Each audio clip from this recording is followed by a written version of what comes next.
l'autre enjeu de ce drame, des suites de ce drame, c'est la sécurisation des hôpitaux. Alors Karim Amri, vous avez fait un rapport là-dessus, et vous dites que, là aussi, attention, il n'y a pas méfions-nous des idées reçues. Il n'y a pas de fatalité à ce que l'hôpital soit ouvert comme ça, à grand vent. Alors oui, monsieur Toussaint, vous avez raison, mais la question que je suis amené à vous poser, c'est combien de drames faudra-t-il encore pour qu'on puisse changer de paradigme en matière de sécurisation? Moi, quand j'ai commencé mes travaux il y a 20 ans de cela, il y avait quasiment rien. On a commencé à créer des choses, notamment l'Observatoire national des violences, mais in fine se pose vraiment la question de l'effectivité des mesures de sécurisation.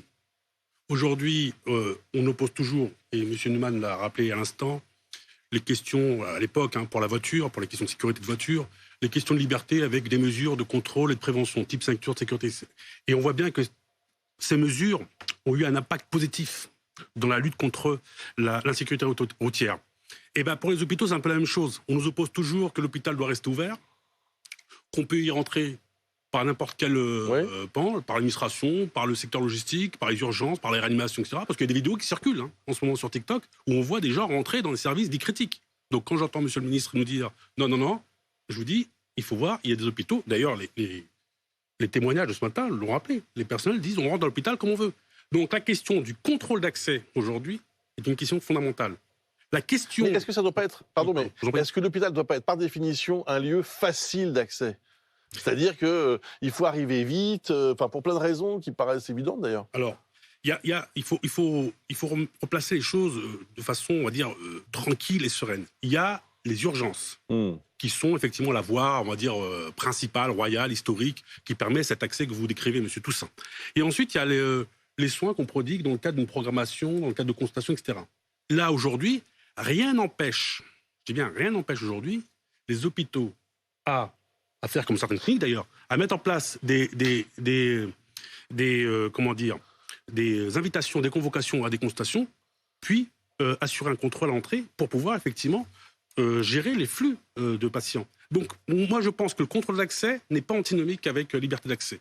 Mais c'est quoi alors l'idée? C'est de mettre des portiques, de mettre des badges, comment est-ce qu'on fait? Alors déjà, ce qu'il faut savoir, quand j'entends ce matin qu'on me dit la préoccupation des pathologies mentales n'est pas aussi impactante que cela, j'invite quiconque aujourd'hui à aller faire un tour dans les hôpitaux psychiatriques ou dans les urgences de France, voir le travail formidable des soignants pour contenir cette violence.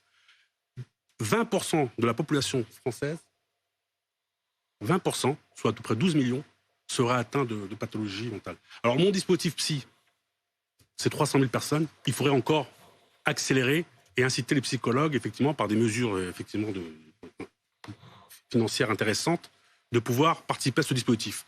2, je pense qu'il faut aussi effectivement que les fameux plans de sécurisation des établissements de santé qui ont été mis en place dans le cadre de la période des attentats.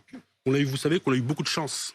On a eu énormément de chance. La France est passée à côté de drames, mais incroyables. Le terrorisme, c'est pas vous que je veux dire ça. Il ne regarde pas, il touche aveuglément.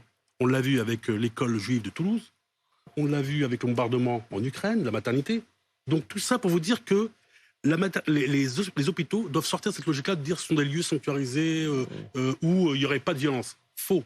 Ce sont des lieux qui deviennent de plus en plus stratégiques. Donc ces plans de sécurisation doivent aujourd'hui connaître une vraie suite, une vraie effectivité. Donc on doit dépasser cette politique d'effet d'annonce pour être dans une politique de résultat. Donc il y a aussi la question des ARS. Les ARS peuvent jouer un rôle dans cette effectivité des mesures. Les agences régionales de santé. Les agences régionales de santé. Les groupements hospitaliers territoires ont aussi un rôle à jouer. Donc la question de la formation est importante. La formation des personnels. La mise en place de psychologues, mais de façon beaucoup plus ambitieuse que ce qu'elle l'est aujourd'hui, notamment dans les urgences.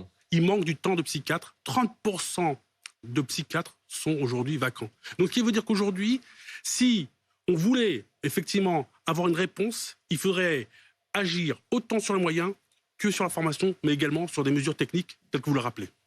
Merci en tout cas, monsieur Karim Amri, merci pour votre